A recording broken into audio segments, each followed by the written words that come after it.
Good morning to all of you students. बघा आपण मागच्या लेक्चरमध्ये मीटर ब्रिज बघितला.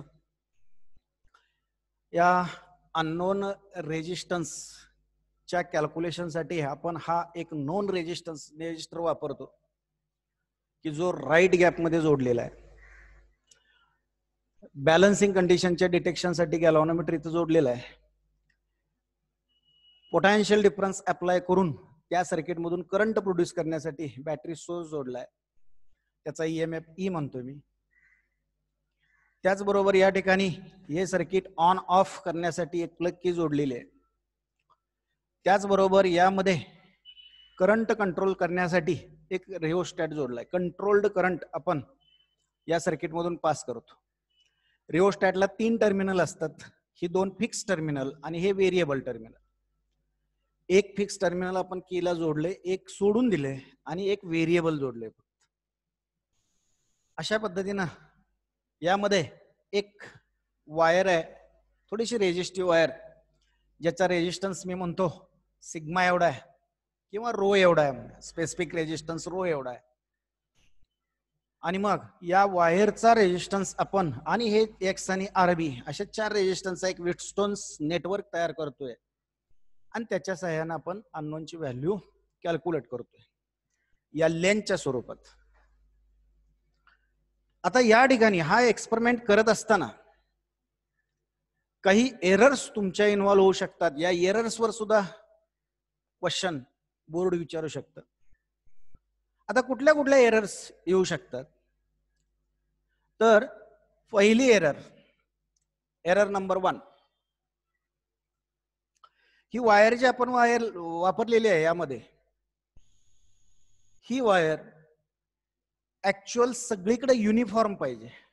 त्याचा असणारा डायमीटर म्हणा किंवा रेडियस म्हणा किंवा एरिया ऑफ क्रॉस सेक्शन म्हणा, हा सगळीकडे सारखा असला पाहिजे. असा असेल तरच त्याचा स्पेसिफिक रेजिस्टन्स सगळीकडे सारखा असू शकतो, जो आपण कॉन्स्टंट म्हणून वापरतोय.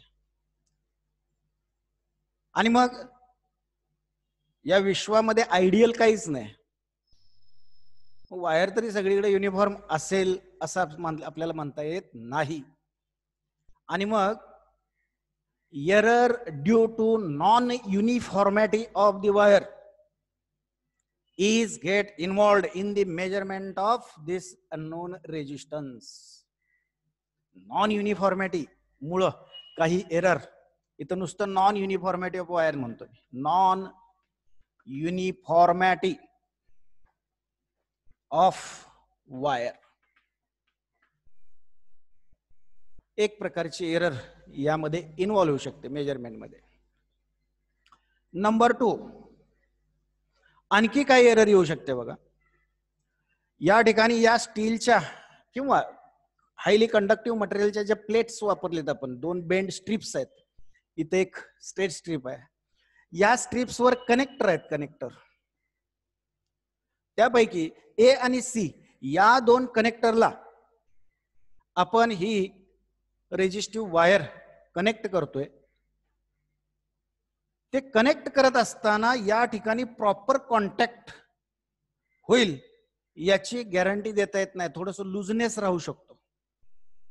And this looseness in the contacts of this wire can introduce some amount of error in the measurement of unknown resistance.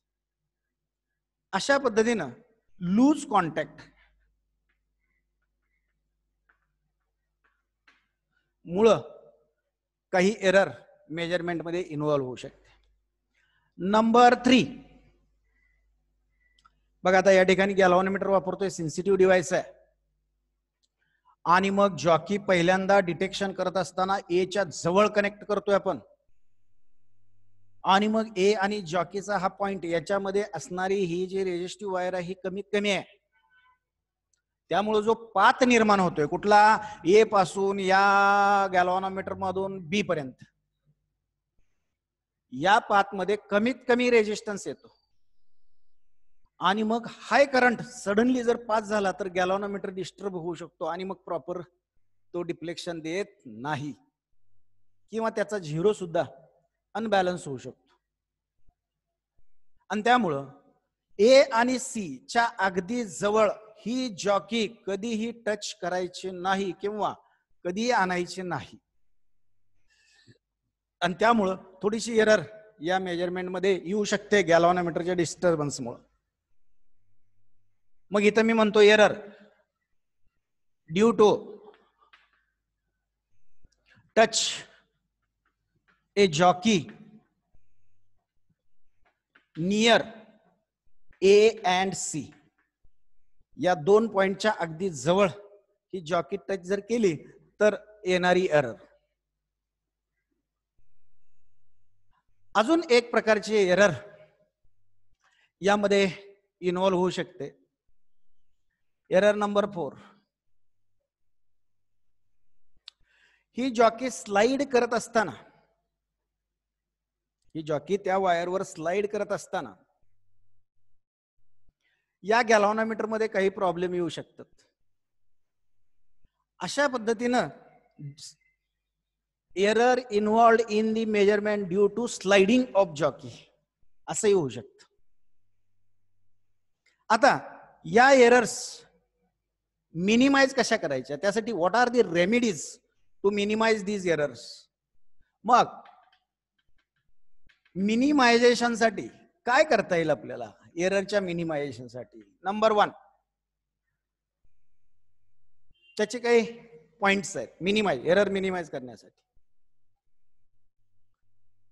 पहिला उपाय, ज्यावेळी आपण एक्सपेरिमेंट असा परफॉर्म करतो, कसा, या लेफ्ट गॅप मध्ये अननोन रेजिस्टन्स, राईट गॅप मध्ये नोन रेजिस्टन्स, असाही एक्सपेरिमेंट परफॉर्म करायचा. थोडीशी रिडिंग जास्त घ्यायची आणि कॅल्क्युलेशन करून जे काय अननोन रेजिस्टर येतील त्याचा मीन घ्यायचा. पण एवढं करून थांबायचं नाही. हा अननोन रेजिस्टर राईट गॅपला आणायचा, हा नोन रेजिस्टर लेफ्ट गॅपला आणायचा, पुन्हा एकदा एक्सपेरिमेंट परफॉर्म करायचा. त्यावेळी मात्र इकडची LX आणि इकडची LR लेंथ सुद्धा इकडे तिकडे होणार बरं का. इकडे X आहे म्हणून LX म्हटलं बरोबर आपण, इथं R नॉन रेजिस्टन्स R आहे म्हणून इकडे LR म्हटलं. उलट करायचं, इकडे LX इकडे LR. थोडीशी नॉन युनिफॉर्मिटी एरर कमी होईल. हा एक उपाय म्हणजे perform experiment by interchanging. Perform experiment by interchanging, सगळं लिहित नाही आता, by interchanging the positions of this unknown and known resistors. अशा पद्धतीने हा एक एरर मिनिमाइज करण्याचा मेथड आहे, एरर मिनिमाइज करण्याची मेथड आहे. अजून एक करता येईल. आता जॉकी तुम्ही या एच्या आणि सीच्या जवळ न्यायची नाही, म्हणजे तुमचा नल पॉइंट हा किंवा बॅलन्सिंग पॉइंट म्हणूया, कधी कधी इक्वल मेथड असते, इक्वल डिफ्लेक्शन असते. मग बॅलन्सिंग पॉइंट हा या वायरच्या मधल्या पार्ट मध्ये आला पाहिजे. बॅलन्सिंग पॉइंट म्हणजे इकडे जायचा विषय, इथूनच फक्त चेक करत जायचं. मग त्यासाठी काय करायला पाहिजे, या नॉन रेजिस्टरची व्हॅल्यू अशी ठेवायची, ते आपल्या हातात आहे, आपण ठेवू शकतो. रेजिस्टन्स बॉक्स जोडलाय, भरपूर रेजिस्टन्स आहे, त्यातली रेजिस्टरची व्हॅल्यू अशी ठेवायची की जेणेकरून या वायरचे जर आपण 3 पार्ट केले तर मिडल 1/3 पार्ट मध्येच बॅलन्सिंग पॉइंट आला पाहिजे.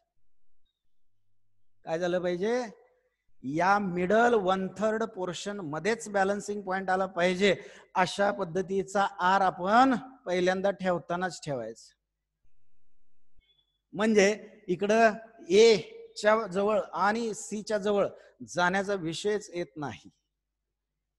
म्हणजेच बरीचशी एरर कमी होऊ शकते. म्हणजेच आता लिहिताना इथं लिहितोय मी, keep value of R, keep value of R such that the null balancing point of this meter bridge is obtained in between middle 1/3 portion of wire. अशानं सुद्धा एरर कमी होऊ शकते. Number 3, try to connect this wire at the contacts properly. जास्तीत जास्त व्यवस्थितपणे ही wire या कॉन्टॅक्टला connect करण्याचा प्रयत्न करते. म्हणजे प्रॉपर कनेक्शन, इथं म्हणतो proper connection. Proper connections. Number 4, अजून एक आपल्याला या ठिकाणी रेमेडी यूज करता येते. कुठली रेमेडी? तर otherwise sliding this jockey you can use touch method. म्हणजे या वायरवर ही जॉकी अशी स्लाइड करत नेण्यापेक्षा टच करत नाही, टच करायचं, बघायचं, पुन्हा काढायचं, टच करून गॅल्व्हनोमीटर बघायचं, टच करून बघायचं, कमी कमी डिफ्लेक्शन आले की जरा जवळजवळ टच करायचे. अशा पद्धतीनं टच करत करत आपण म्हणजे गॅल्व्हनोमीटरवर ट्रेस येत नाही आणि मग आपण टच करून गॅल्व्हनोमीटर मध्ये बरोबर तो बॅलन्सिंग पॉइंट, गॅल्व्हनोमीटर 0 झाला की बॅलन्सिंग पॉइंट आपण डिटेक्ट करायचं.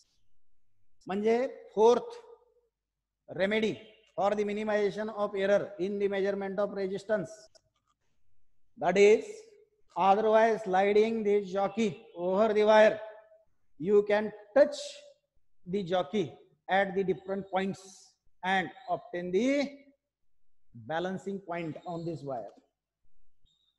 लक्षात आला? अशा पद्धतीनं या 3-4 एरर्स आणि त्याच्या मिनिमायझेशनचा थोडंसं कमी करण्याचा हा मार्ग, अशा पद्धतीचा क्वेश्चन आपल्याला बोर्ड विचारू शकतं. त्याच्याकडे लक्ष द्यायचं. त्यानंतर थोडासा एक मुद्दा असा बघायचा आपल्याला. काल सांगितलं मी केल्विन्स मेथड, थोडस गडबडीत सांगितलं, आता परत सांगतो. केल्विन्स मेथड याच मीटर ब्रिजवर यूज करून आपण एखादा गॅल्व्हनोमीटर, एखादा कंडेन्सर, एखादा इंडक्टर कॉइल, त्यांचे रेजिस्टन्सेस, त्याचबरोबर त्यांच्या व्हॅल्यूज सुद्धा आपण मेजर करू शकतो. आता जर दुसरा एखादा डिव्हाइस वापरायचा असेल, त्याचा रेजिस्टन्स काढायचा असेल, तर तो डिव्हाइस इथं अननोनच्या ठिकाणी तुम्ही वापरू शकता आणि गॅल्व्हनोमीटर आहे तिथं ठेवायचं. पण गॅल्व्हनोमीटरचाच जर तुम्हाला रेजिस्टन्स मोजायचा असेल, मेजर करायचा असेल, तर गॅल्व्हनोमीटर आपल्याला या ठिकाणी जोडावा लागेल. मग इथं काय करायचं? तर इथं डायरेक्ट या बी पॉइंटला जॉकी टच कनेक्ट करून टाकायचे. डायरेक्ट या बी पॉइंटला जॉकी कनेक्ट करायचे. पण यामध्ये गॅल्व्हनोमीटर मध्ये आता 0 डिफ्लेक्शन म्हणजे नल डिफ्लेक्शन आपण आणत होतो बॅलन्सिंगला. आता बॅलन्सिंगला नल डिफ्लेक्शन चालणार नाही. काय होतं बघा, बॅटरी ऑन केल्याबरोबर some part of current is passing through wire AC and remaining part of that current is passes through this galvanometer, through this strip, known resistor and C. आणि मग हा current galvanometer मधून गेला रे गेला की galvanometer काही deflection देणार, काही डिफ्लेक्शन देणार. ते डिफ्लेक्शन नोट डाऊन करायचं. समजा ते 5 डिव्हिजन आहे किंवा 10 डिव्हिजन्स आहेत, 10 डिव्हिजन्स एवढं 10 डिजिट तो तिकडे गेलाय, डिव्हिजन्स तिकडे गेलाय. आता यामध्ये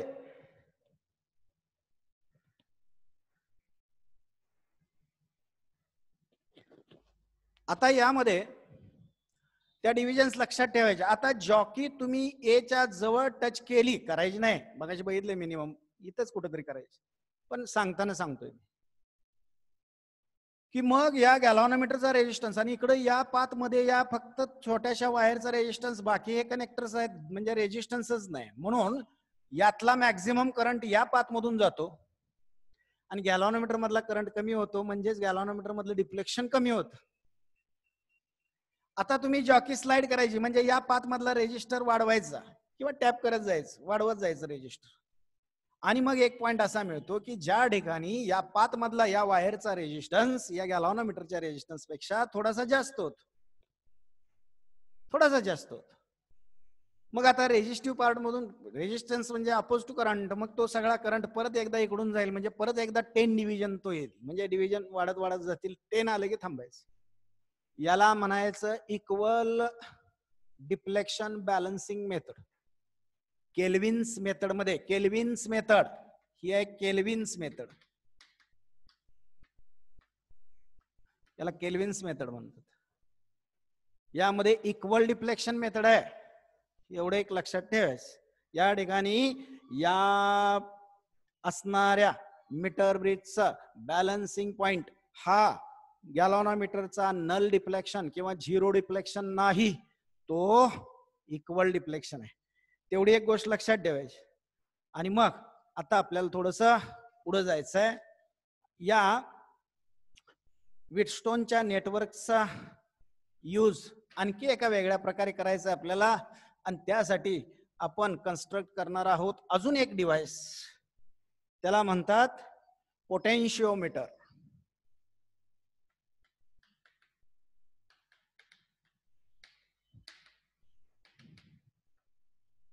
पोटेन्शिओमीटर किंवा पोटेन्शिओमीटर. आता काय बघा, पोटेन्शिओमीटर हे एक डिव्हाइस आहे की ज्या डिव्हाइस मध्ये तुम्ही एखाद्या सर्किट मधल्या 2 पॉइंट मधला पोटेन्शियल डिफरन्स मेजर करू शकता. त्याचबरोबर त्या सर्किटमध्ये एखादा सोर्स वापरलाय, त्या सोर्सचा ईएमएफ किती आहे हे मेजर करू शकता. मग तुम्ही म्हणाल व्होल्ट मीटर आहेच की, पोटेन्शियल डिफरन्स मेजर करण्यासाठी व्होल्ट मीटर आहे. पण व्होल्ट मीटर पेक्षा याचे ऍडव्हान्टेजेस जास्त आहेत, ते आपण नंतर बघणार आहे. शेवटी पोटेन्शिओमीटरला बघितल्यानंतर ऍडव्हान्टेजेस जास्त आहेत. आणि त्याचबरोबर व्होल्ट मीटर ईएमएफ मेजर करू शकत नाही, पण पोटेन्शिओमीटर ईएमएफ मेजर करू शकतो. हा एक त्याचा चांगला ऍडव्हान्टेज आहे. आता काय आहे बघा, पोटेन्शिओमीटर काय आहे. It consist A long wire. मग आता लॉंग वायर अशी घेण्यापेक्षा तिथपर्यंत मी जरा या वायरचे तुकडे करतो, एक 3-4 तुकडे करतो या पद्धतीने. एकच वायर आहे, या पद्धतीने तुकडे करून घेतली. आणि मग स्ट्रॉंग कनेक्टर ज्याचा रेजिस्टन्स अगदी निग्लिजिबल आहे, अशा मटेरियलच्या 2 स्ट्रीप घेतो आणि त्या स्ट्रीपनं या ठिकाणी ही वायरचे हे 2 एंड कनेक्ट करतोय. त्याचबरोबर आणखी एक स्ट्रीप घेतो, या ठिकाणी या वायरचे 2 एंड कनेक्ट करतोय मी. त्याचबरोबर तिसरी एक स्ट्रीप या ठिकाणी टाकूया, म्हणजे ही सलग वायर झाली, कंटिन्युअस वायर झाली. मग अशी पार्ट होते त्याचे, आता कंटिन्युअस वायर झाली बघा, झाले का कंटिन्युअस वायर. मग या पॉइंटला म्हणतो मी ए, या पॉइंटला म्हणतो बी. काही नाही, फक्त एक वायर आहे ए पासून बी पर्यंत. याला म्हणायचं पोटेन्शिओमीटर वायर. आता नुसती वायर घेऊन आपल्याला काहीच होणार नाही, त्यासाठी त्या वायर मधून करंट पाहिजे. आणि मग या पोटेन्शिओमीटरच्या या ऑन स्टेट साठी मी या बाजूला थोडस काय करतो, एक बॅटरी सोर्स या ठिकाणी वापरतो. या बॅटरी सोर्सचा ईएमएफ ई आहे. याला कोण कोण म्हणतात, मेन बॅटरी सोर्स, काही जण म्हणतात एक्झिलरी बॅटरी, काही जण म्हणतात सप्लाय बॅटरी किंवा supply source. Supply source, auxiliary source, main source, अशा पद्धतीने तिन्ही पैकी कुठलंही नाव देऊ शकता. मग सप्लाय सोर्स आहे म्हणून याला मी ई म्हणण्यापेक्षा यस म्हणतो. याचा ईएमएफ यस आहे बरं का. Yes is the EMF of the supply source म्हणून एस म्हणतो. आणि मग त्यानंतर या ठिकाणी प्लग की ऑन ऑफ साठी किंवा या सप्लाय सोर्सचा रेजिस्टन्स आहे समजा स्मॉल आर एवढा आहे, इंटरनल रेजिस्टन्स त्या बॅटरी सोर्सचा स्मॉल आर एवढा आहे. आणि मग राहिलेले हे टर्मिनल मी बी ला जोडतो. आता झाला बघा आपला पोटेन्शिओमीटर तयार. बघा पोटेन्शिओमीटर तयार झाला. It consist A long wire uniform wire, a battery source connected with it, and used to measure the potential differences and EMFs of this in the circuit is called potentiometer. अशी definition करूया आपण. आता या पोटेन्शियोमीटरच्या यूजचं एक principal आहे. ते principal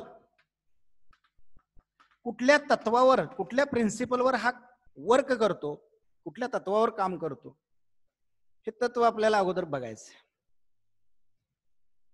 मग बघा, त्यासाठी मी काय करतो, या बॅटरी सोर्सचा EMF आहे S, या वायरचा टोटल रेजिस्टन्स R एवढा आहे असं समजतो, आणि या वायरची टोटल लेंथ L एवढी असं समजतो. L एवढी लेंथ आहे, म्हणजेच R/L. बघा, R/L हा झाला या वायरचा resistance per unit length. Rho न दाखवतो, एका युनिट लेंथचा तुकडा या वायरचा घेतला तर त्याचा रेजिस्टन्स किती असेल तर रो एवढा असेल, म्हणजेच R/L. आता प्लग की ऑन केली, ही सप्लाय बॅटरी स्वतःचा करंट, त्याला मी कॅपिटल I म्हणतो, हा करंट या पोटेन्शियोमीटर वायर मधून A to B या पद्धतीने जाईल. इकडं, इथून परत इकडं, इथून इकडं आणि परत B ला.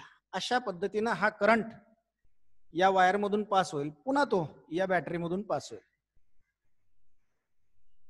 हा करंट अगोदर कॅल्क्युलेट करूया. मग काय current through the wire is equal to ओहमचा लॉ टू कंप्लीट सर्किट. 11वी मध्ये बघितलं आपण, या कंप्लीट सर्किटला ओहमचा लॉ वापरायचा. मग या कंप्लीट सर्किट मध्ये EMF किती आहे तर S एवढा आहे, आणि या सर्किट मध्ये टोटल रेजिस्टन्स किती आहे तर या वायरचा, पोटेन्शियोमीटर वायरचा रेजिस्टन्स R, आणि या बॅटरीचा इंटरनल रेजिस्टन्स स्मॉल r, म्हणजेच divided by R plus small r. Current equal to EMF upon total resistance with internal resistance. आणि इथं जर नुसता A आणि B च्या अक्रॉसचा पोटेन्शियल डिफरन्स, त्याला VAB म्हणतो, असं जर वापरलं तर बॅटरीचा इंटरनल रेजिस्टन्स घ्यायचं नाही, फक्त एक्सटर्नल या वायरचाच रेजिस्टन्स इथं घ्यायचं. हे लक्षात घ्या, VAB घेतला तर, अन्यथा नाही, EMFच घ्यायचं. हा झाला करंट. मग आता मी या AB वायरच्या अक्रॉसचा पोटेन्शियल डिफरन्स काढतो, VAB त्याला म्हणतोय आपण. मग VAB इक्वल टू ओहमच्या लॉ नुसार, according to Ohm's law, the potential difference across the points A and B is equal to current through the wire connected between A and B, that is the I, and resistance of this wire. So current I into R. So VAB equal to current S into R divided by R plus R. एवढा potential difference झाला. आता हा potential difference total वायरच्या across आहे, A आणि B पॉइंटच्या across. मला काय पाहिजे, या वायरच्या युनिट लेंथचा तुकडा घेतला तर त्याच्या दोन टर्मिनल मध्ये, त्याच्या दोन टोकामध्ये असणारा पोटेन्शियल डिफरन्स, म्हणजेच वायरची लेंथ आहे टोटल L आणि टोटल पोटेन्शियल डिफरन्स आहे VAB. मग युनिट लेंथच्या अक्रॉस असणारा potential difference VAB upon L एवढा असेल, लेंथ ऑफ वायर. टोटल वायरच्या across potential difference VAB, L एवढ्या लेंथची वायर आहे, तर मग युनिट लेंथच्या अक्रॉस असणाऱ्या पोटेन्शियल डिफरन्सची व्हॅल्यू असणार आहे VAB अपॉन L. यालाच म्हणतात पोटेन्शियल ग्रेडियंट. काय म्हणतात? Potential gradient. आणि याला आपण दाखवायचं आहे ग्रॅड व्ही, किंवा आता अलीकडे के अक्षर वापरतात, ग्रॅड व्ही तरी म्हणा, काही पुस्तकामध्ये तुम्हाला ग्रॅड व्ही असं म्हटलेलं असेल, ग्रॅडियंट ऑफ पोटेन्शियल, किंवा के, कॅपिटल के हे अक्षर वापरतात. मग पोटेन्शियल ग्रॅडियंट डेफिनेशन बघा, potential difference per unit length of potentiometer wire is called potential gradient. Definition बघा, हेच सांगतोय रे मी वर्ड्स मध्ये. Potential difference per unit length of potentiometer wire is called potential gradient. आणि मग या ठिकाणी के ची व्हॅल्यू आली V A B upon L.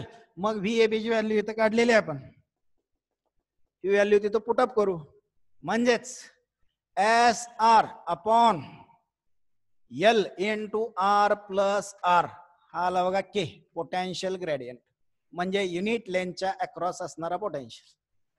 या वायरच्या युनिट लेंथचा तुकडा, युनिट लेंथचा म्हणजे काय, तुमची वायर सेंटीमीटर मध्ये असेल तर 1 सेंटीमीटरच्या अक्रॉस, वायर तुमच्या मीटर मध्ये असेल तर 1 मीटरच्या अक्रॉस, शक्यतो एसआय युनिट घेतलं तर 1 मीटरच्या अक्रॉसचा पोटेन्शियल डिफरन्स असं आपण म्हणू शकतो. सेंटीमीटर मध्ये घेतली तर 1 सेंटीमीटरच्या अक्रॉसचा पोटेन्शियल डिफरन्स, त्यालाच म्हणतो आपण पोटेन्शियल ग्रॅडियंट. डेफिनेशन वगैरे लक्षात ठेवायची. आणि पोटेन्शियल ग्रॅडियंटचं युनिट काय येईल बघा, व्होल्ट पर मीटर. काय येईल युनिट, व्होल्ट पर मीटर. सेंटीमीटर मध्ये घेतली तर volt per centimetre, what ever it may be. अशा पद्धतीनं हा पोटेन्शियल ग्रॅडियंट काढला. आता मी काय करतो, ही टोटल वायर घेत नाही, टोटल वायर घेत नाही, या वायरवरचा एक पॉइंट घेतो, समजा इथला घेतला सी पॉइंट, कारण बी इथं म्हटलंय आपण, एक सी पॉइंट इथं घेतो. किती डिस्टन्स वर घेतला, म्हणजे या ए पासून वायर किती आहे, तर स्मॉल एल एवढी वायर आहे, हे लक्षात घ्या, स्मॉल एल एवढी वायर मी घेतली. मग या वायरच्या अक्रॉसचा पोटेन्शियल डिफरन्स मी कसा कॅल्क्युलेट करू शकतो, व्ही ए सी म्हणजेच ए आणि सी या दोन पॉइंटच्या मध्ये या वायरच्या असणारा पोटेन्शियल डिफरन्स. आता आपण काढून ठेवलाय वर, युनिट लेनच्या अक्रॉस जर के असेल तर एल एवढ्या लेनच्या अक्रॉस किती. 5 विद्यार्थ्यांना 10 चॉकलेट वाटली तर एकूण चॉकलेट किती, 50, 50, 5 into 10. तसं युनिट एका विद्यार्थ्याला 5 चॉकलेट वाटली तर 10 विद्यार्थ्यांचे किती, 50. तसं युनिट लेनच्या अक्रॉस के एवढा पोटेन्शियल डिफरन्स, युनिट लेनच्या अक्रॉस के एवढा पोटेन्शियल डिफरन्स, तर एवढ्या रेंजचे किती, के एल. बर, एकदा आपण हा पोटेन्शियोमीटर सेट केला, वायर घेतली, बदलत नाही, बॅटरी सोर्स जोडला, बदलत नाही, म्हणजे सगळ्या गोष्टी आल्या कॉन्स्टंट, म्हणजे के आला कॉन्स्टंट. बघा, बॅटरी बदलत नाही आपण, यस कॉन्स्टंट, त्याचा ईएमएफ कॉन्स्टंट. आता वायर बदलत नाही, रेजिस्टन्स कॉन्स्टंट, वायर वाढवत नाही, कमी करत नाही, त्याच्यात कुठं रेजिस्टर आपण जोडत नाही दुसरा, आर कॉन्स्टंट, वायरची लेंथ पण कॉन्स्टंट, बॅटरीचा इंटरनल रेजिस्टन्स पण कॉन्स्टंट, हा केस सगळा कॉन्स्टंट आला. मग बदलते काय, तर पॉइंट सी. एखादा म्हणेल मी इथे घेतो, एखादा म्हणेल इथे घेतो, एखादा इथे घेतो, इथे घेतो, सगळी वायर घेतो, what ever it may be. म्हणजे हा सी पॉइंट फक्त बदलतोय, कोण कुठं घेईल सांगता येत नाही. म्हणजे या ठिकाणी के इज कॉन्स्टंट आणि मग एल व्हेरिएबल, आणि त्याच्या बरोबर मग जेवढ्या लांब पॉइंट घ्याल तेवढं पोटेन्शियल डिफरन्स पण इन्क्रीज होणार आहे, जेवढी लेंथ जास्त घ्याल. म्हणजे या ठिकाणी आपल्याला मिळालं V A C is directly proportional to L. म्हणजेच पोटेन्शियल डिफरन्स अक्रॉस, बघा, potential difference across any 2 points on the potentiometer wire is directly proportional to length of that wire in between that 2 points. त्याच 2 point मध्ये असणारी length. परत एकदा सांगतो, या potentiometer वायरच्या वर घेतलेल्या कुठल्याही 2 पॉइंट मधला पोटेन्शियल डिफरन्स हा त्या वायरच्या त्याच 2 पॉइंट मधल्या लेंथला, वायरच्या लेंथला डायरेक्टली प्रोपोर्शनल असतो. It is the principle of working of the potentiometer. याला म्हणायचं या पोटॅन्शियोमीटरच्या वर्किंगचं प्रिन्सिपल, म्हणजे कामाचं तत्व. या तत्वावर तो काम करतो. लक्षात आलं? आता इथपर्यंत लक्षात आलं का? बघा, पोटॅन्शियोमीटर डेफिनेशन आपण केली. It is the device in which you will have measurement of potential difference, EMF, etc. in the form of length of a wire, conductive wire, is called a potentiometer. त्यानंतर पोटॅन्शियोमीटरचं प्रिन्सिपल आपण बघितलं हे,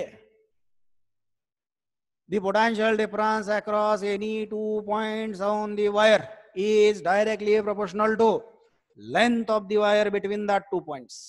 हे principal. आणि त्या प्रिन्सिपलचं हे proof, याला म्हणायचं या प्रिन्सिपलचं प्रूफ. त्या प्रूफ मध्ये आपण अजून एक डेफिनेशन केले, पोटॅन्शियल ग्रेडियंट. या फिजिकल क्वांटिटीची डेफिनेशन केले, त्याला के म्हटलंय किंवा ग्रॅड व्ही म्हणू शकता तुम्ही. काय? Potential difference per unit length of potentiometer wire is called potential gradient. लक्षात आला? आता या पोटॅन्शियोमीटरचा यूज आपल्याला करायचा आहे, आणि मग व्होल्ट मीटरच्या ओव्हर त्याचे किती ऍडव्हान्टेजेस आहेत त्याचा चर्चा नंतर करूया आपण. मग आता मी घेतो हाच पोटॅन्शियोमीटर असाच ठेवतो पुसण्यापेक्षा. याला म्हणूया आपण use of potentiometer. Use of potentiometer. आणि त्यातला पहिला यूज आपण घेतोय first use. First use. Compare EMF of cells. Compare EMF of cells. Compare EMF of cells.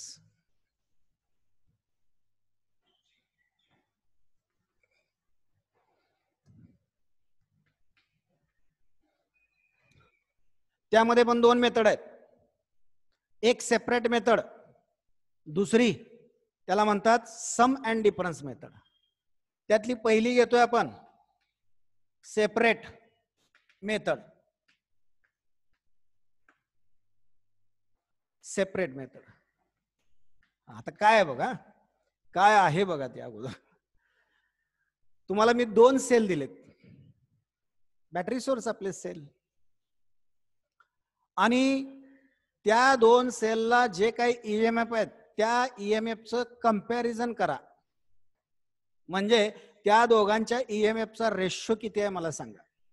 Ratio म्हणजेच कंपॅरिझन करताय, कोण कोणाचे किती पट आहे. आता हे या पोटॅन्शियोमीटरचा उपयोग करून आपल्याला काढायचे. यासाठी मला पहिल्यांदा सेपरेट मेथड, म्हणजे ते 2 सेल सेपरेटली वापरायचे आहेत तुम्ही, एकत्रित वापरायचे नाहीत. सेपरेटली एकदा एक वापरा, काय असेल ते त्याचा ईएमएफ कॅल्क्युलेट करा, पुन्हा दुसरा वापरा, ईएमएफ कॅल्क्युलेट करा. आता वापरायचं कसा बघा. थोडस मी या ठिकाणी हे थोडस पुसतो इथं.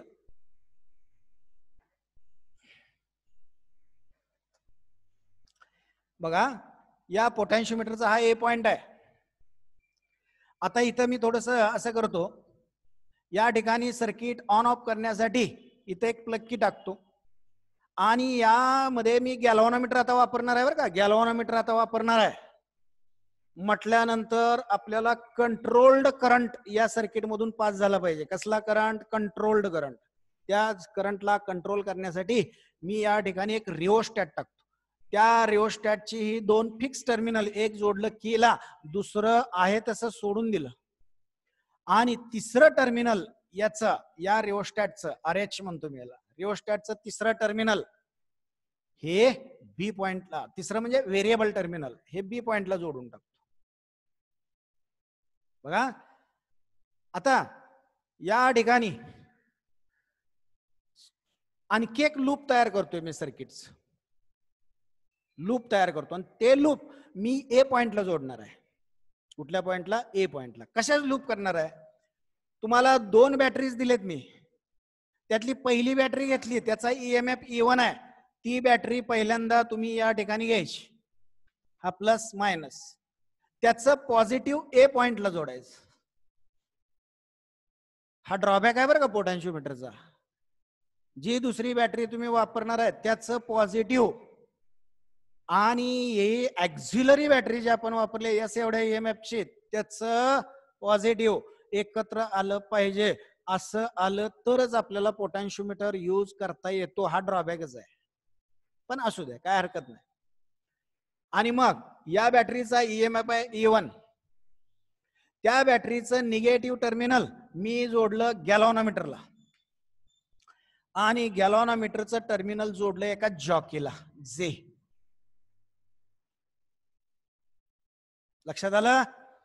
या जेला मी जोडलं जॉकीला, हे एक लूप तयार केलं आणि ते या पोटॅन्शिओमीटरला जोडलं. आता बघा ईएमएफ कसा मेजर करायचा.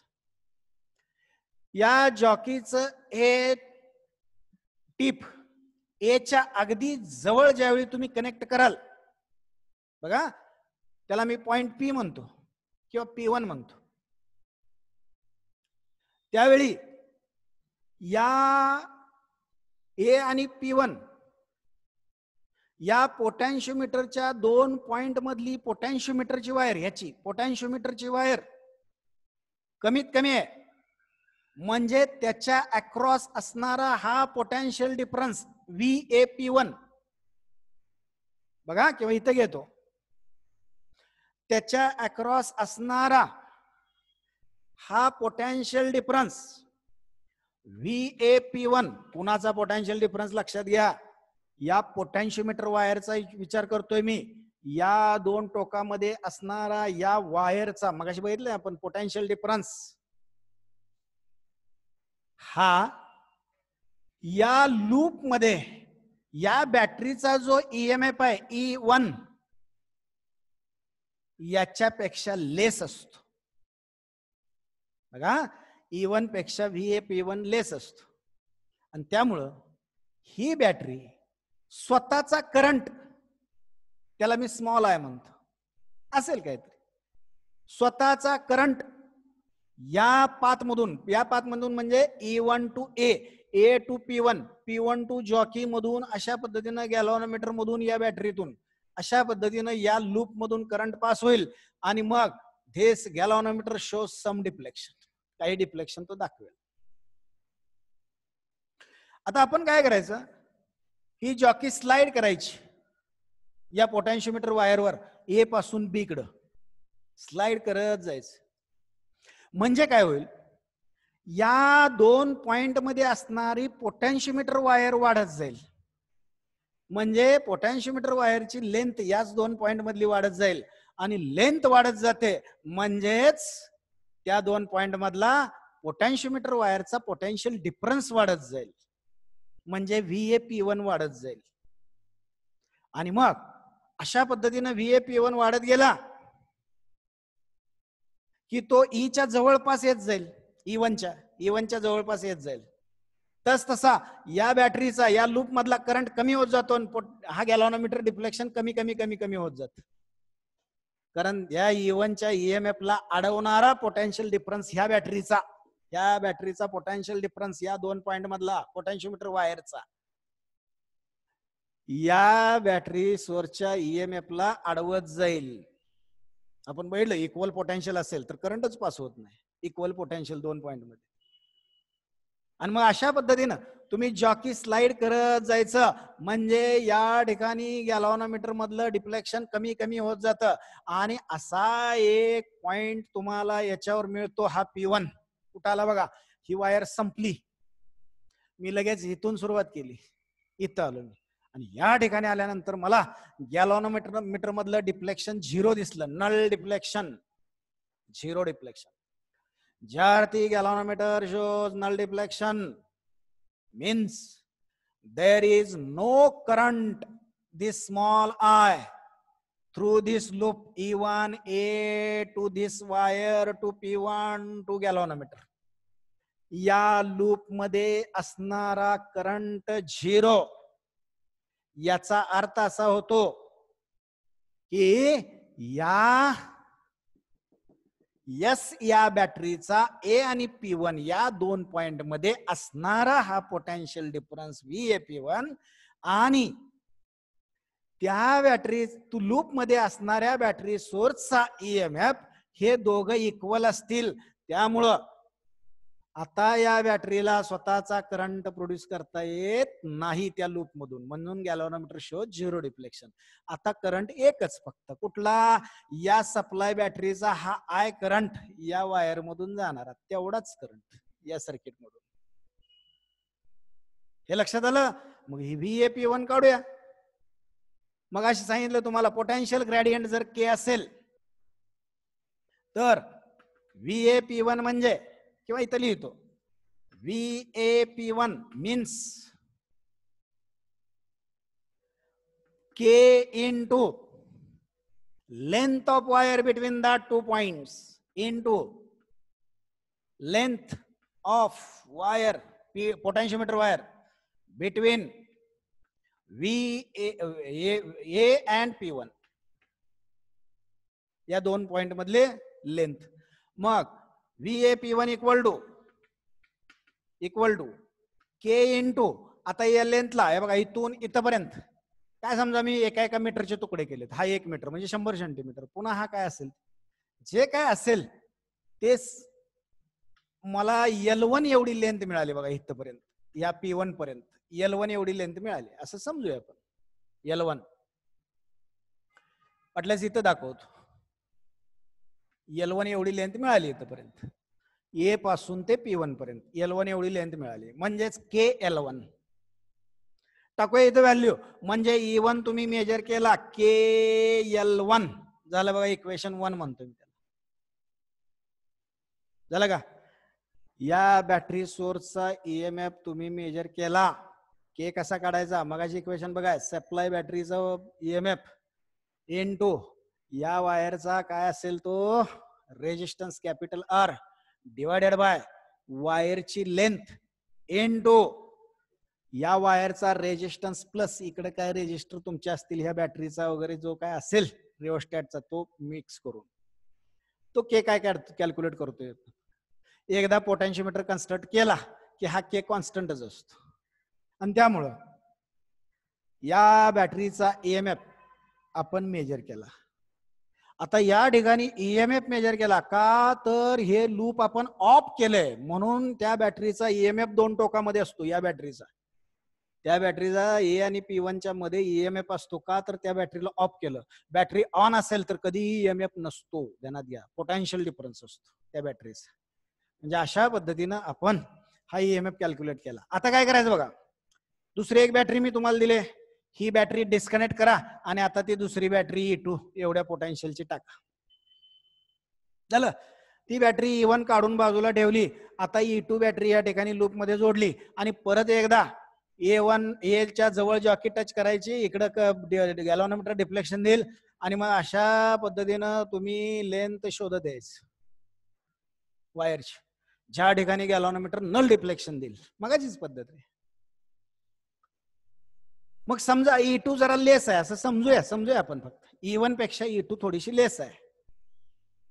याचा अर्थ तुम्हाला जरा L1 पेक्षा कमी लेंथ मिळणार आहे. समजा तुम्हाला ही लेंथ समजा या ठिकाणी मिळाली, या बघा इथंच मिळाली, इथंच पॉइंट P2 मिळाला, P2 पॉइंट इथं मिळाला. म्हणजे आता लेंथ वायरची L2 म्हणतो मी त्याला, ही L1 पेक्षा कमी असणार आहे. आणि मग डायरेक्ट तुम्ही लिहू शकता या इक्वेशन वरून, डायरेक्ट लिहू शकता काय, E2 इक्वल टू K काय कॉन्स्टंटच आहे त्या पोटेन्शियोमीटर साठी, पोटेन्शियल ग्रेडियंट म्हणतोय आपण त्याला, इनटू काय असेल ती लेंथ या वेळची L2 आहे, याला इक्वेशन 2 म्हणतो. लक्षात येतंय. अशा पद्धतीनं E2 इक्वल टू KL2 आणि मग कंपॅरिझन करायचं आहे. इक्वेशन 1 ला इक्वेशन 2 न डिवाइड करून टाकूया. Equation 1 divided by equation 2. मग लेफ्ट हँड साइडची division E1 upon E2 equal to KL1. Right hand साइडची division KL1 upon KL2. K gets cancel, म्हणजे E1 upon E2 equal to L1 upon L2. झालं बघा comparison. यामध्ये समजा E1 ची value मला माहिती असेल, मी तुम्हाला दिली, किंवा E2 ची व्हॅल्यू मला माहिती असेल, मी तुम्हाला समजा दिली E2 ची व्हॅल्यू, आणि E1 ची व्हॅल्यू तुम्हाला कॅल्क्युलेट करायला सांगितली, तर या लेंथच्या स्वरूपात L1 L2 तुम्ही कॅल्क्युलेट, E1 ला E2 ला L1 L2 कॅल्क्युलेट करून तुम्ही E1 ची व्हॅल्यू सुद्धा कॅल्क्युलेट करू शकता, किंवा कोण कोणाचे किती पट आहे हे सुद्धा इथं बघू शकता. समजा इथं रेशो आला 2/3, तर दुसरी बॅटरी मोठी आहे बघा, तिप्पट आहे, म्हणजे एकूण 5 भाग असतील तर 3 पट E2 आहे आणि 2 पट E1 आहे. E1 मोठा असेल. अशा पद्धतीनं आपण या पोटॅन्शिओमीटरच्या सहाय्यानं या पद्धतीनं सेपरेट मेथडनं, कसली मेथड? सेपरेट मेथडनं या EMF च कंपॅरिझन त्या दोन सेलच्या करू शकतो. समजलं का कंपॅरिझन कसं होतं, ते कसं कॅल्क्युलेट करतो आपण. आता यामध्ये दुसरी एक मेथड आहे, त्या मेथडला म्हणतात सम अँड, या मेथडला आणखी एक नाव आहे बरं का, सेपरेट मेथडला इंडिव्हिज्युअल मेथड. कधी कधी नाहीतर शब्द यायचा इंडिव्हिज्युअल मेथड आणि तुम्ही म्हणणार सरांनी शिकवलंच नाही. सेपरेट मेथड किंवा इंडिव्हिज्युअल मेथड. आता दुसरे एक मेथड आहे, त्याला म्हणतात सम अँड डिफरन्स मेथड. बघूया आता.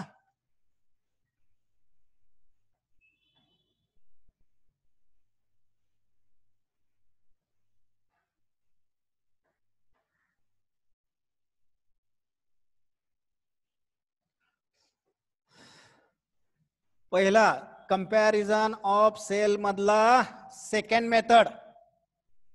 सेकंड मेथड इथं लिहितोय काय, sum and difference method. Sum and difference, याला सुद्धा अजून एक नाव आहे बरं का, त्याला म्हणतात असिस्ट अँड अपोज मेथड. बघा नाही तर चुकायचं आणखी तुम्ही. असिस्ट अँड अपोज, बघा पुस्तकात नाव नसेल एखाद वेळेस, बुक मध्ये नाव नसणे शक्यता आहे. सम अँड डिफरन्स म्हणजे असिस्ट अँड अपोज. असिस्ट म्हणजे एकमेकाला सहाय्य करणाऱ्या स्वरूपात आणि अपोज म्हणजे एकमेकाला विरोध करणाऱ्या स्वरूपात, एवढाच त्यामध्ये फरक आहे. सम म्हणजे बेरीज, एकमेका एकत्रितपणे, म्हणून असिस्ट, आणि डिफरन्स म्हणजे फरक, एकमेकाला अपोज, असं असे शब्द घेतले. आता बघा, आता या थोडस, आता मी हे डिस्कनेक्ट करतो, हे सगळं पुन्हा खाली काढण्यापेक्षा हे जरा थोडस पुसून टाकतो. सम अँड डिफरन्स मेथड. आता या ठिकाणी काय करतात बघा, या लूप मध्ये मगाच बॅटरी वगैरे तेच तसंच, गॅल्व्हॅनोमीटर हे तसंच घ्यायचं, पण एक ज्यादा डिव्हाइस वापरायचं, त्याला 4 वे की म्हणतात. बघा 4 वे की.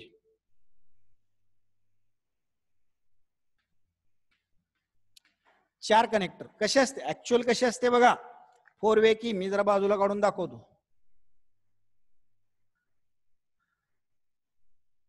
अशा पद्धतीने असते.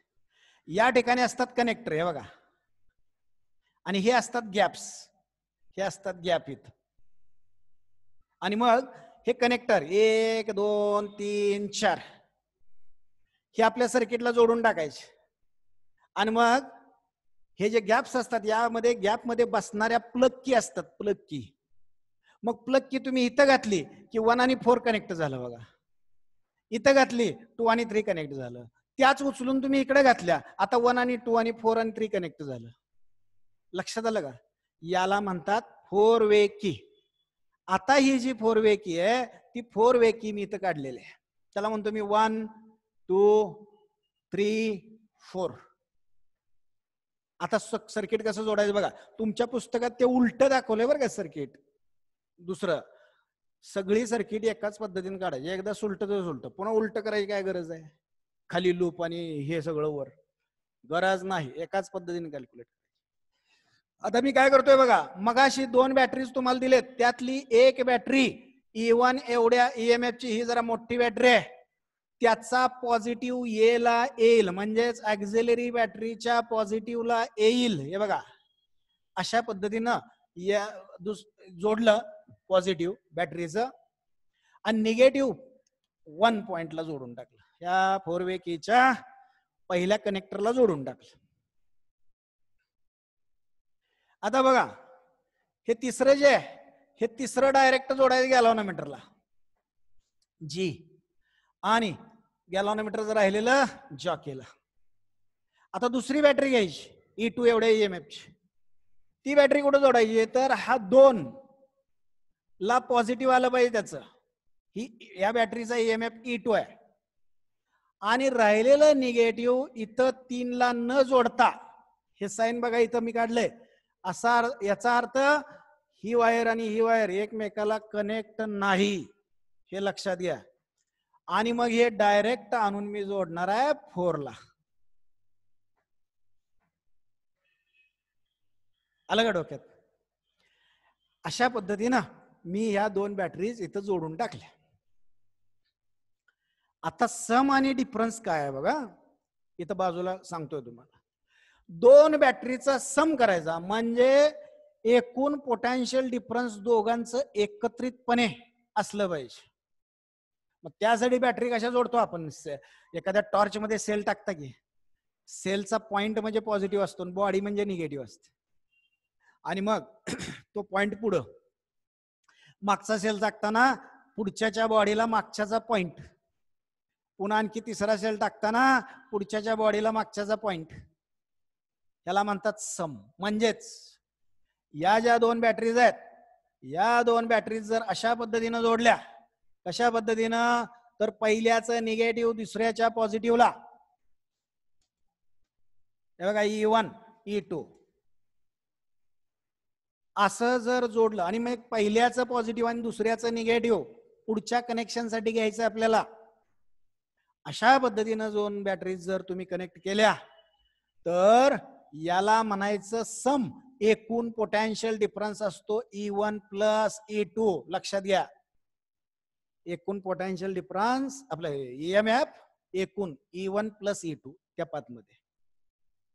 पण त्याच 2 बॅटरी सोर्सेस दिसते का पलीकडच, हा, तेच 2 बॅटरी सोर्सेस जर तुम्ही अशा पद्धतीनं जोडले,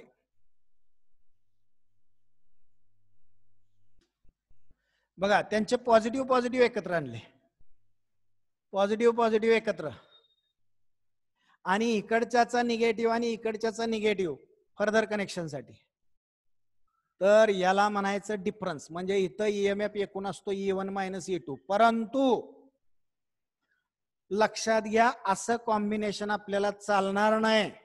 का, तर यामध्ये कुठलंही टर्मिनल इकडचं घ्या नाही तर इकडचं घ्या, ते टर्मिनल निगेटिव्ह इथं येईल. निगेटिव्ह आपल्याला इथं येऊन चालणार नाही. आपला ड्रॉबॅक आहे पोटेन्शियोमीटरचा. निगेटिव्ह इथं यायला नाही पाहिजे, पॉझिटिव्ह आला पाहिजे. मग उलट्या करूया दोन्ही बॅटरीज. म्हणजे आपल्याला कॉम्बिनेशन कसं वापरता येईल बघा, दोघांचे निगेटिव्ह एकत्र आणायचे आणि पॉझिटिव्ह बाजूला ठेवायचे. बघा अशा पद्धतीनं याचा पॉझिटिव्ह हा निगेटिव्ह, याचा हा निगेटिव्ह आणि पॉझिटिव्ह, असं कॉम्बिनेशन केलं पाहिजे आपल्याला. ही बॅटरी E1, ही battery E2, plus minus minus एकत्र आणि 2 प्लस फर्दर कनेक्शन साठी. आता याचा एकूण EMF जर बघितला तर किती असतो, समजा E1 मोठा असेल तर E1 मायनस E2. आणि दुसरं एक तुम्हाला ड्रॉबॅक सांगतो पोटेन्शियोमीटरचा, दुसरा ड्रॉबॅक, पहिला सांगितलंयच पॉझिटिव्ह पॉझिटिव्हच या दोघांचे एकत्र आले पाहिजे. दुसरा ड्रॉबॅक असा आहे की इथं जोडताना जी बॅटरी मोठी आहे, E1 मोठी धरली आपण, तीच बॅटरी इकडे आली पाहिजे ह्या ए पॉइंट कडे, नाहीतर घोटाळा होत. हा एक ड्रॉबॅकच आहे बरं का पोटेन्शियोमीटरचा. असू द्या, ड्रॉबॅक नंतर गोळा करू सगळे. आणि मग अशा पद्धतीनं सम डिफरन्स आता सम करतोय बघा मी. आता मी काय करणार, त्या प्लग आहेत की नाही, 1 आणि 2च्या मधली एक घालणार आणि समोरची 3 आणि 4च्या मधली एक घालणार. म्हणजे इंटरनली इथं असं कनेक्ट झालं इथं असं कनेक्ट झालं बघा. 1 2 ला इथली प्लग की घातली, इथली प्लग की घातली, तिथं मगाशी 4 वे की आठवते का, प्लग की घातल्या 2, म्हणजे हे 1 आणि 2 कनेक्ट झालं, 3 आणि 4 कनेक्ट झालं. आता बघा बरं, पाथ मध्ये बॅटरीचा सम झाला का नाही बघा. हे बघा, ए पासून आलो, इथं बॅटरीचं पॉझिटिव्ह, ह्या निगेटिव्ह इथून असाच गेला ह्याच्या पॉझिटिव्हला आहे का, आणि मग निगेटिव्ह आला असाच इथं 4 ला, 3 पासून गॅलॉनोमीटरला आणि जॉक केला. समजलं का, लक्षात येत आहे ना. हे काय, या बॅटरीचं निगेटिव्ह आणि या बॅटरीचं पॉझिटिव्ह एकत्र आलं, आणि ह्याचं निगेटिव्ह पुढच्या गॅलव्हॅनोमीटर कनेक्शन साठी याचं पॉझिटिव्ह इकडे, हे काय इथं काढलेले आहे बघा, याचं निगेटिव्ह त्याच्या पॉझिटिव्हला झाली का सम. आता सध्या आपण या लूप मध्ये सम जोडलेले आहे, आणि मग मागाच्या पद्धतीनं ही जॉकी एच्या अगदी जवळ P1 या पॉइंटला जर कनेक्ट केली, जॉकी घ्यायची, वायर लॉंग आहे, घ्यायची P1 ला कनेक्ट केली, तर यावेळी E1 प्लस E2 बरं का, E1 प्लस E2 इथं लिहितो, E1 प्लस E2 एवढा लूप मधला EMF हा या ऍक्झिलरी बॅटरी एसच्या या ए आणि P1 या दोन टोकामध्ये असणारा पोटेन्शियल डिफरन्स VAP1 पेक्षा ग्रेटर असतो, आणि मग हे कॉम्बिनेशन स्वतःचा करंट E1 मधून, ए मधून, P मधून, या वायर मधून, जॉकी मधून, या गॅलव्हॅनोमीटर मधून असाच 3 4 E2 2 1 E1 असा पद्धतीनं करंट प्रोड्यूस होईल, आणि मग गॅलव्हॅनोमीटर डिफ्लेक्शन देईल.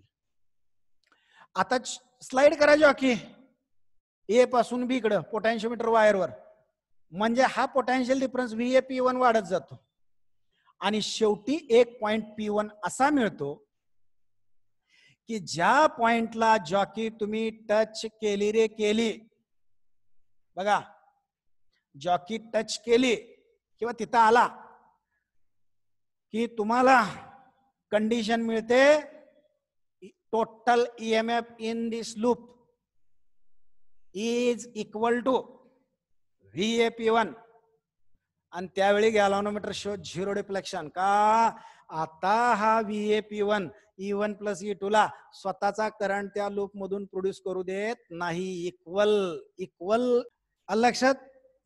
या लूप मधला टोटल EMF आणि या पोटॅन्शियोमीटर वायरच्या त्याच 2 पॉइंट मधला या बॅटरीचा पोटेन्शियल डिफरन्स झाले इक्वल, म्हणजे या EMF ला स्वतःचा करंट प्रोड्यूस करता येत नाही, आणि मग या लूप मधून करंट 0, करंट फक्त एकच, या ऍक्झिलरी बॅटरीचा, तोही या वायर मधून इकडे जाणारा,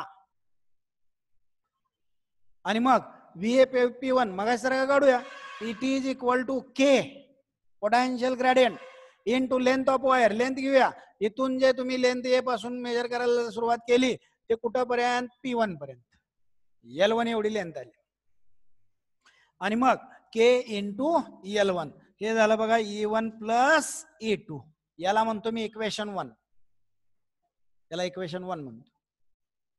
आता परत आता मी ह्या प्लग की ओपन करतो, प्लग की काढून घेतो, म्हणजे 1 आणि 2 जे मी कनेक्ट केलंय ते डिस्कनेक्ट केलं, 3 आणि 4 डिस्कनेक्ट केलं. आता इकडे समोर प्लग की घालणार आहे बघा, इथं आणि इथं, म्हणजे 1 आणि 4 आणि 2 आणि 3 कनेक्ट करणार आहे बघा, 1 आणि 4 आणि 3 आणि 2 झालं कनेक्ट. आता डिफरन्स झालाय बघा या दोन बॅटरीचा, कसा बघा, हे पॉझिटिव्ह या बॅटरीच इकडे आला, हा निगेटिव्ह इथून 1 ला, 1 पासून 4 ला, 4 मधून असाच इकडून असाच निगेटिव्हला आला का, आणि मग पॉझिटिव्ह या बॅटरीचा 2 3 मधून गॅलव्हॅनोमीटर आणि जॉकीला. समजलं, आला का डिफरन्स, या पद्धतीने डिफरन्स आला तर दोघांमध्ये, दोन बॅटरीचे निगेटिव्ह एकत्र आलेत, हे बघा, negative to 1 to 4 to negative, आता निगेटिव्ह एकत्र आलेत म्हणजे डिफरन्स झाला.